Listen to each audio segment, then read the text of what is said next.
কোহিনুৰ থিয়েটাৰৰ মঞ্চত পুনৰবাৰ দেখা গ'ল টাইটানিক। স্বনামধন্য নাট্যকাৰ পৰিচালক সুদক্ষ অভিনেতা তথা গীতিকাৰ হেমন্ত দত্ত নামক উৎসৰ্গিত কৰিলে প্ৰণৱ বৰুৱাৰ টাইটানিক। আজি পাঠশালাৰ বজালী উচ্চতৰ মাধ্যমিক বিদ্যালয় খেলপথাৰত কোহিনুৰ থিয়েটাৰৰ টাইটানিক নাট মঞ্চস্থ কৰাৰ মুহূৰ্তত সাংবাদিকৰ আগত এনেদৰে ভাষ্য প্ৰদান কৰে প্ৰযোজক তপন লহকৰে। সাংস্কৃতিক জগতৰ প্ৰধান ব্যক্তি তথা মঞ্চৰত্ন ৰতন লহকৰৰ স্মৃতি বিজড়িত কোহিনুৰ থিয়েটাৰে 50 বৰ্ষত পদাৰ্পণ কৰি 2025-26 নাট্যবৰ্ষত চম্পক শৰ্মাৰ বকুলৰ বিয়া উৰুলি দিয়া মৃদুল চুতীয়া প্ৰভু আৰু বলিউডৰ বিখ্যাত ৰোমান্টিক তথা ট্ৰেজেডিৰে পৰিপূৰ্ণ জেমছ কেমেৰুনৰ টাইটানিক নাটখন এই বৰ্ষত নাট্য প্ৰদান কৰে উদীয়মান নাট্যকাৰ প্ৰণৱ বৰুৱাই। ইতিমধ্যে কোহিনুৰ থিয়েটাৰৰ প্ৰথম দৰ্শনীত নাট্যপ্ৰেমী ৰাইজৰ অভূতপূৰ্ব সঁহাৰি লাভ কৰি থিয়েটাৰ পৰিচালনা সমিতি। পাঠশালা এতিয়া টাইটানিকময় হৈ পৰিছে কোহিনুৰ থিয়েটাৰৰ ৰংগমঞ্চ। প্ৰথম দৰ্শনীৰ পিছত দ্বিতীয় দৰ্শনী প্ৰত্যক্ষ কৰাৰ বাবে হেতা পৰা লাগিছে বজালীৰ নাট্যপ্ৰেমী ৰাইজৰ মাজত।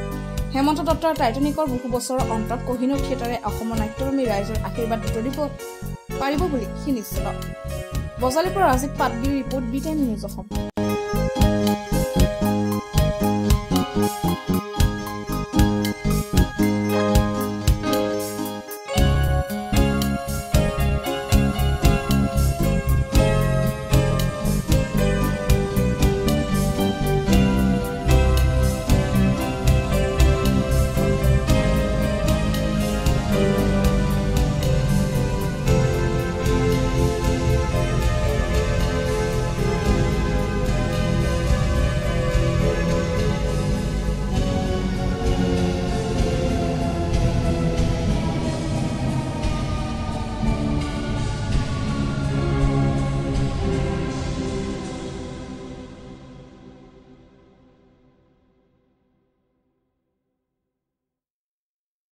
বৰ্ষত টাইটানিকৰ বিশেষ আকৰ্ষণ হিচাপে নাটকখন মানে চুজ কৰিছিলোঁ, অসমৰ দৰ্শকৰ তাগিদাত লৈছিলোঁ।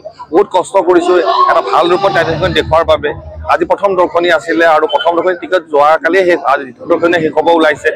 খুবেই আনন্দিত, কষ্টখিনি সাৰ্থক হোৱা যেন লাগিছে। দৰ্শকে কেনেকুৱা পাইছে গম নাপাওঁ, কিন্তু ৰিয়েকশ্যন খুব ভাল। আৰু মই আজি এই গোটেই নাটকখন মই ডেডিকেট কৰিছোঁ মোৰ স্বৰ্গীয় হেমন্ত দত্ত খুৰা ছাৰলৈকে। আৰু তেখেতৰ নাট্যৰূপটো নহয় যদিও প্ৰণৱ বৰুৱাৰ নাট্যৰূপ, কিন্তু তেখেতৰ মৃত্যুক এখন মই এই নাটকখন তেখেতক উৎসৰ্গা কৰা বুলি ধৰিব। তেখেত সদনত মই এইখন টাইটানিকৰ উৎসৰ্গা কৰিলোঁ তেখেতৰ নামত আজি টাইটানিকখন। আৰু আশা কৰোঁ টাইটানিকৰ অসমবাসী দৰ্শকে এইখন আঁকোৱালি ল'ব। আজি প্ৰথম দৰ্শনতে যথেষ্ট দৰ্শক হৈছে। কালিৰ কাৰণে টিকটৰ ইতিমধ্যে বিচাৰি লাইন পতা আমি দেখিবলৈ পাইছোঁ। কি ক'ম, ভাল লাগিছে আৰু কষ্ট কৰিছোঁ। আৰু তেনেকৈ দৰ্শকে উৎকণ্ঠাত আছিলে টাইটানিক চোৱাৰ কাৰণে, আৰু সেই উৎকণ্ঠাটো কিমান বজাই ৰাখিব পাৰে তাৰ চেষ্টা দিছিলোঁ। দৰ্শকে আঁকোৱালি ল'লে ভাল পাম, আৰু যথেষ্ট সংখ্যক দৰ্শক হৈছে আৰু মানুহখিনিয়ে ভাল পাই থকা বুলি গম পাইছোঁ। টাইটানিক কৰিব আগবাঢ়িছোঁ আমি, আৰু মই মানে এটা খুব গুৰুত্বপূৰ্ণ চৰিত্ৰ ৰূপায়ণ কৰিবলৈ আগবাঢ়িছোঁ। যিটো স্বনামধন্য আমাৰ গুৰু, আমি আচলতে ভৰি তলৰ যোগ্যও নহয় সেইজন ব্যক্তিয়ে কৰি যোৱা এটা চৰিত্ৰ পাঠশালাতে কৰি গৈছে টাইটানিকৰ কেপ্টেইনটো। সেই চৰিত্ৰটো ৰূপায়ণ কৰিবলৈ পাই সৌভাগ্যও অনুভৱ কৰিছোঁ, কিন্তু অলপ বুকুখন কঁপিছোঁ। কাৰণ হেমন্ত দত্ত ছাৰে কি কৰিছিল প্ৰত্যেকজন পাঠশালাবাসীৰ মনত আছে, বুকুত সোমাই আছে। চ' তেওঁক মনত পেলাই হয়তো চাব। নটৰাজে যদি কৃপা কৰে তেওঁ নিচিনাকৈ নহ'লেও কৰিবলৈ চেষ্টা কৰিম, দৰ্শকে ভাল পোৱাকৈ আশীৰ্বাদ কৰিবা তোমালোকে। আজি কিদৰে সৰিব তেখেতৰ যিহেতু কেইদিনমান আগত মৃত্যু হ'ল, তেখেতক আচলতে সৰিবলৈ মানে আচলতে পাহৰি যোৱা মানুহকে সৰিবলগীয়া হয়। তেখেতক আমি কেতিয়াও নাই পাহৰা, প্ৰতিটো মুহূৰ্ততে তেওঁ আমাৰ অন্তৰতে আছে।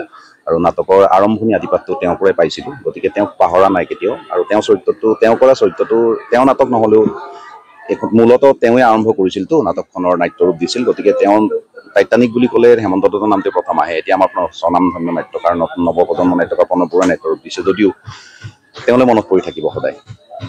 টাইটানিক বুলি ক'লে কোহিনুৰৰ এক বিশেষত্ব আছে, আৰু আজি কিদৰে টাইটানিকক উপস্থাপন কৰিব চেষ্টা কৰে? টাইটানিকক উপস্থাপন কৰিবলৈ প্ৰযোজক তপন লহকৰ, পৰিচালক তপন লহকৰদেৱে যৎমূল চেষ্টা কৰিছে। আমি তাক সহযোগ কৰিছোঁ আৰু আশা ৰাখিছোঁ সকলো শ্ৰেণীৰ দৰ্শক সন্তুষ্ট হ'ব আৰু সকলোৰে শুভকামনাৰ লগত লাগিব।